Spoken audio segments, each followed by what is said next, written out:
Hello everybody and welcome back to the Buenavista Rural Club.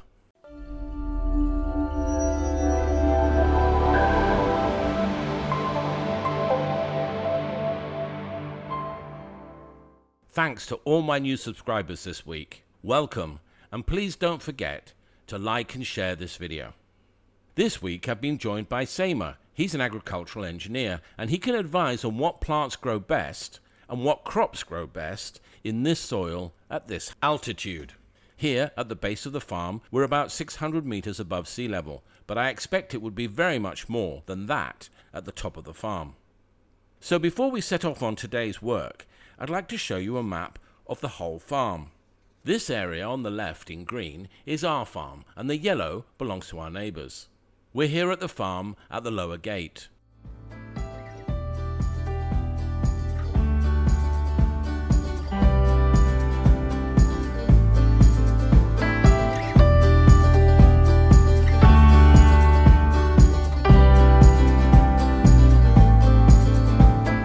We go up the road to the middle gate,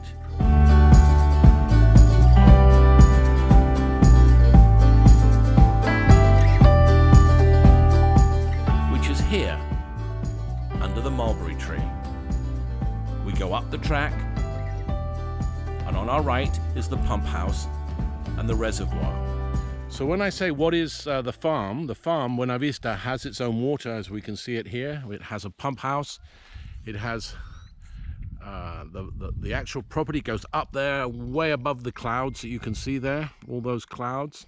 You can see the clouds are quite low today, and all this front here, including these stony outcrops which can be used for rock climbing, are part of the farm. The farm itself is 248,000 square meters. That's approximately 48 hectares in size. So we're talking about a rather large piece of property, and it overlooks a beautiful landscape down to the sea. This is really in the most wild corner of Tenerife. It's an area known as the Isla Baja, or the low country, the low island. The road continues up to the clubhouse, the farmhouse. We see that this is in a ruinous state and in need of lots of work.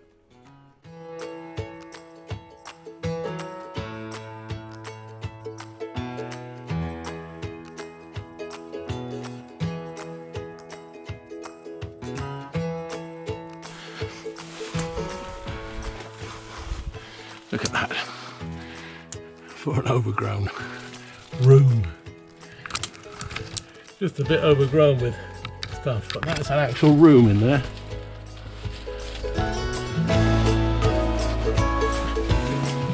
The water coming up to the tank. Here's the water tank.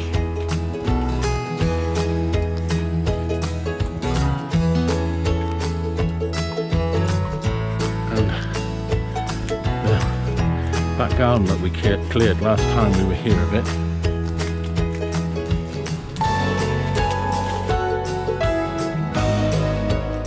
Last week we cleared the main building. That used to be the stables where the cattle or horses were kept. And what we saw last week were the abandoned cages of ferrets. And the hunting dogs were kept here too. Hence the bones, which we think were fed to the dogs. Well, at least I hope so. Last week, we managed to clear out the kitchen too. Okay, here's the kitchen.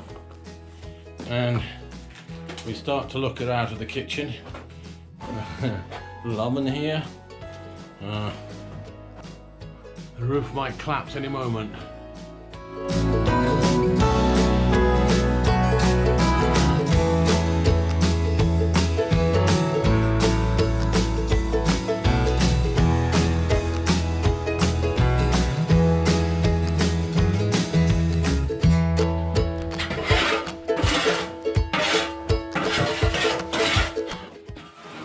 That's the kitchen.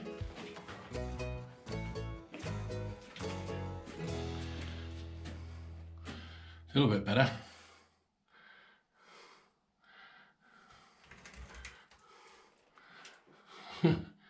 Woodworm. So I wanted to say a little bit about the how.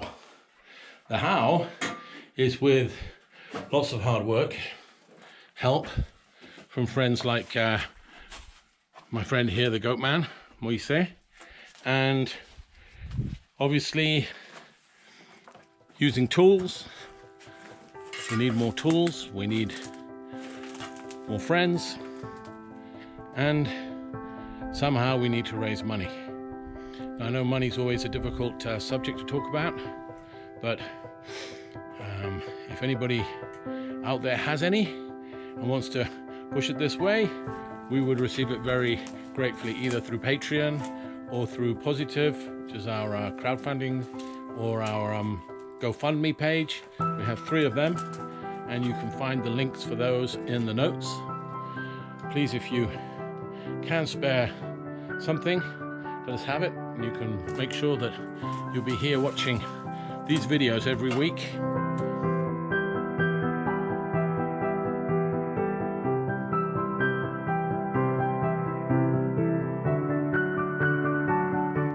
So this week, we're going to make a start on the storeroom.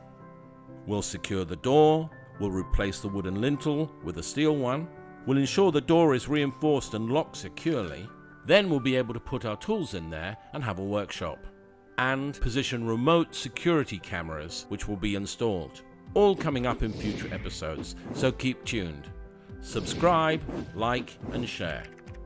My first goal is to get over 1,000 subscribers, and that's how you can definitely help, by sharing and subscribing. This is a really important YouTube channel goal. Thanks, and I'll see you next week.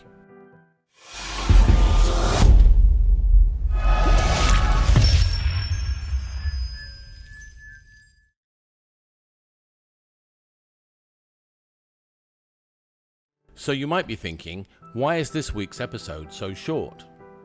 Well, the answer is, we were planning to go out to the farm on Thursday to do some more work, but unfortunately, the brake lights on the Jeep had stopped working, and I realized also that the MOT had run out. So we investigated the brake lights and found that the cables had all melted, and this was why they weren't working, and we had to replace all of those cables, which took most of the day. And then at the end of the day, I took it to the MOT station, which is the ITV, the ITV in Spain, and it went through, no problems with the brake lights, but unfortunately the rear tires didn't match, and so it failed. So I took it to the tire shop this morning, had them check it out, got a certificate, went back, and I'm glad to say that all's well that ends well. The ITV passed, and that means the Toyota RAV has yet another lease of life for another year. It's all go and fun here at the Buenavista Rural Club.